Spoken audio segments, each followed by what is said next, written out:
Íñigo Fernández de Mesa es el vicepresidente de la patronal COE. Bienvenido, muy buenas noches.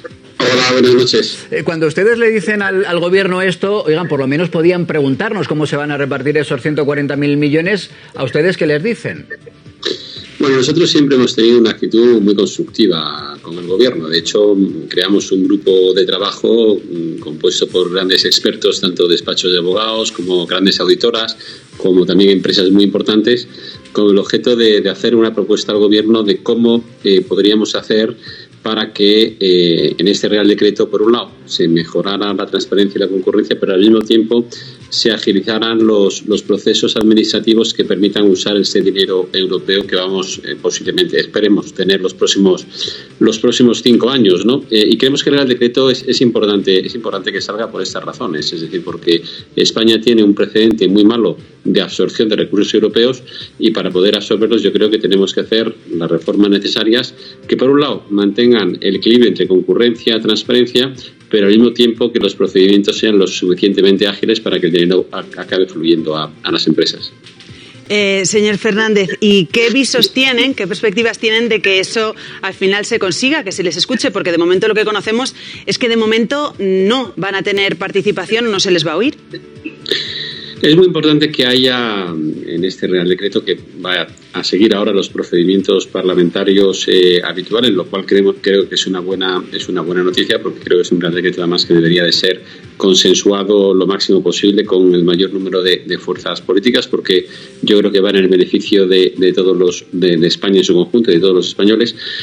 Pues nosotros siempre hemos estado abiertos a dar ideas que mejoren el funcionamiento, en este caso, de las estructuras para que se desembolse ese dinero. Para nosotros, por ejemplo, una de las prioridades que deben tener los fondos europeos es que se dirijan al sector privado, en su mayoría. Creemos que tiene que haber inversiones públicas, como no, pero en su mayoría debería ser dinero que fuera para el sector privado. Y creemos que este Real Decreto, que está actualmente en discusión, pues adolece, digamos, de favorecer la iniciativa privada. Yo creo que está excesivamente focalizado en que sea el sector público el que decida totalmente dónde están los proyectos, y muchas veces son las empresas donde mejor saben cuáles son la forma de desarrollar los proyectos, ¿no?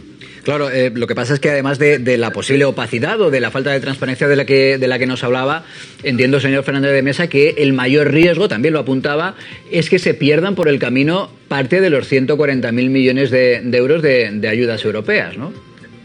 Bueno, yo creo que tiene que haber unos mecanismos de control, por supuesto, y de fiscalización, tiene que haber transparencia y tiene que haber concurrencia. Pero al mismo tiempo hay que agilizar también los procesos administrativos para asegurarnos de que el dinero se utiliza, ¿no?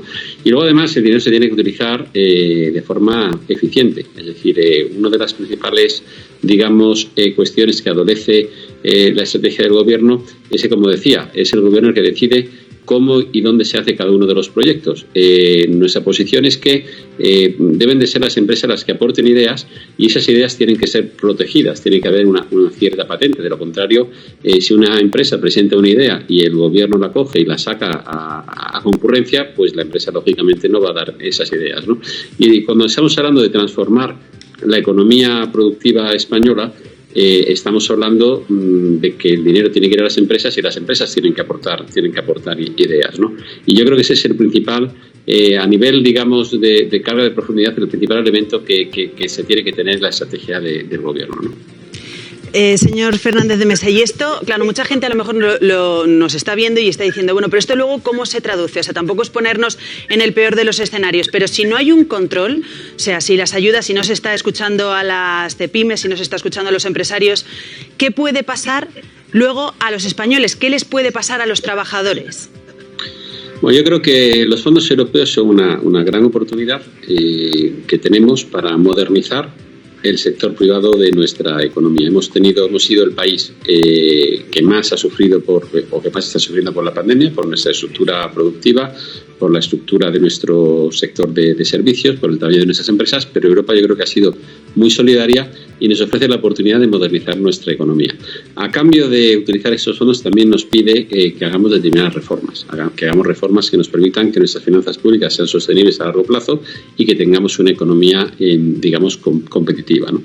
Y por tanto hay que hacer las reformas adecuadas para poder usar estos fondos. Pero si estos fondos se utilizan, si no se hacen las reformas, en un primer lugar, y si los fondos no se utilizan adecuadamente, vamos a perder una oportunidad histórica, ¿no? Nosotros creemos que el dinero no tiene que usarse para un plan E, es decir, para hacer obras de corto plazo que generan empleo de forma inmediata, pero que a medio plazo es pan para hoy y hambre para mañana. El dinero se tiene que utilizar para, en un primer lugar, reparar el sector productivo sostenible y viable que ha sido dañado por el COVID, y por otro lado por apostar por aquellos sectores que van a tener impacto a largo plazo en la economía española. Y España, yo creo que por primera vez en su historia se encuentra en una posición magnífica en los dos sectores punteros sobre los cuales está apostando toda Europa, que es el sector de digitalización y el sector de cambio de transición energética. Tenemos una infraestructura excepcional en materia de redes de fibra óptica, tenemos grandes empresas en materia de transición energética y por tanto estamos muy bien posicionados para usar este dinero de forma eficiente. Si el dinero no se usa de forma adecuada, si no se ve acompañado por las reformas que necesita nuestro país, pues habremos perdido una vez más una oportunidad histórica para lanzar a la economía española donde debería estar en su situación en Europa. Vamos a hacer, si le parece, señor Fernández de Mesa, un poco de legislación comparada, porque estamos explicando que el gobierno español va a repartir esos 140.000 millones de euros de la Unión Europea sin asesoramiento externo, sin control tampoco externo, es decir, que el propio gobierno, con el sistema que ha establecido, va a repartir por sí mismo esos 140.000 millones de euros, y queremos saber si en el resto de países de la Unión Europea, que también van a recibir esas ayudas, el sistema es no el mismo, pero al menos parecido. José